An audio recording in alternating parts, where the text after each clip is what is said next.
फर्रुखाबाद में सलमान खुर्शीद की कोई भतीजी है मरिया आलम खान, जिन्हें हम जानते भी नहीं हैं।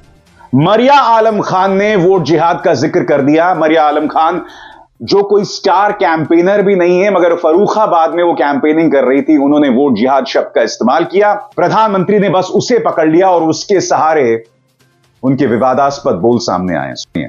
साथियों, इंडी गठबंधन की एक और रणनीति की पोल उसके ही नेता ने देश के सामने खोल दी है।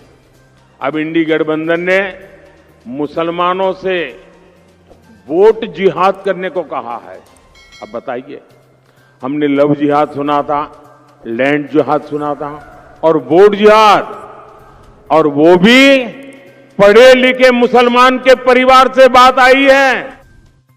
अगर वो एक शब्दावली का इस्तेमाल कर रही हैं, तो क्या प्रधानमंत्री एक राष्ट्रीय मंच पर उसका इस्तेमाल करेंगे? प्रधानमंत्री नरेंद्र मोदी ने मानो एक मोर्चा खोल दिया है देश के मुसलमानों के खिलाफ।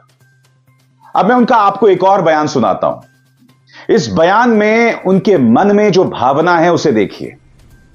कह रहे हैं कि कांग्रेस मुसलमानों को पालता पोसता है। प्रधानमंत्री के हाव भाव देखिए, उनके शब्दों पर देखिए, उनके शब्दों के चयन को देखिए, जिससे पता चलता है कि वो किस तरह से इन चुनावों को जहरीला बना देना चाहते हैं। सुनिए। आप सब जानते हैं कि दशकों से कांग्रेस का सबसे बड़ा वोट बैंक माइनॉरिटी का रहा है, और उसमें भी मुसलमान। इस वोट बैंक को उन्होंने बहुत पाला पोसा है, बहुत खातिरदारी की है। बीते दशकों में क्षेत्रीय दलों ने कांग्रेस के इस वोट बैंक में भी सेंधमारी कर दी। जो प्रादेशिक पक्ष है ना, उन्होंने उसमें से कांग्रेस 10 बोलती थी, वो 20 बोलते थे। कांग्रेस 25 बोलती थी, 50 करो। उनको पता चल गया है कि कांग्रेस को मारने का यही तरीका है। तो जो प्रादेशिक पक्ष पैदा हुए, उसमें से बहुत सारे उन्होंने कांग्रेस को जो मोनोपोली थी माइनॉरिटी की, उस पर भी डाका डाल दिया। कांग्रेस ने अल्पसंख्यकों को अपने साथ रखने के लिए ओबीसी और दलितों के आरक्षण का कोटा मुसलमानों को देना तय किया है। याद कीजिए दोस्तों, अभी कुछ ही दिनों पहले प्रधानमंत्री नरेंद्र मोदी ने मुसलमानों की तुलना घुसपैठियों से कर दी थी और उसकी कोई जमीन नहीं थी। प्रधानमंत्री ये बार बार कर रहे हैं। अभी टीवी 9 को दिए गए इस इंटरव्यू में उन्होंने ये तक कह डाला कि राहुल गांधी को यह बताना चाहिए कि वायनाड के मुसलमानों के साथ उनका क्या समझौता है जो वो राष्ट्रीय तौर पर उसे लागू करना चाहते हैं।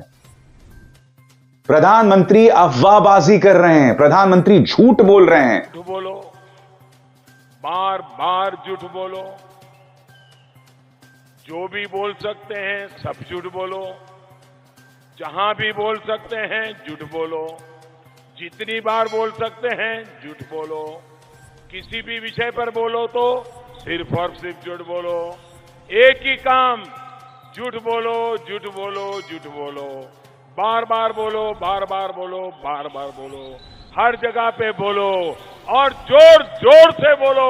और अब यह बयान जो उन्होंने टीवी 9 को दिए गए इंटरव्यू में कहा, वायनाड के मुसलमानों के साथ क्या समझौता है। मैं आपसे समझना चाहता हूं प्रधानमंत्री कि आपने क्यों इस देश के मुसलमानों के खिलाफ मोर्चा खोल रखा है। याद कीजिए, अटल जी ने कहा था कि चुनाव आएंगे जाएंगे मगर यह देश बना रहना चाहिए। गुजरात जूनागढ़ में प्रधानमंत्री नरेंद्र मोदी ने कहा, कांग्रेस पार्टी लोकतंत्र का चुनाव नहीं लड़ रही है, कांग्रेस ने यह चुनाव भगवान राम के खिलाफ बना दिया है। सब्सक्राइब कीजिए न्यूज रिएक्शन चैनल को और प्रेस कीजिए नोटिफिकेशन बेल को ताकि आप पास के लेटेस्ट न्यूज अपडेट्स सबसे पहले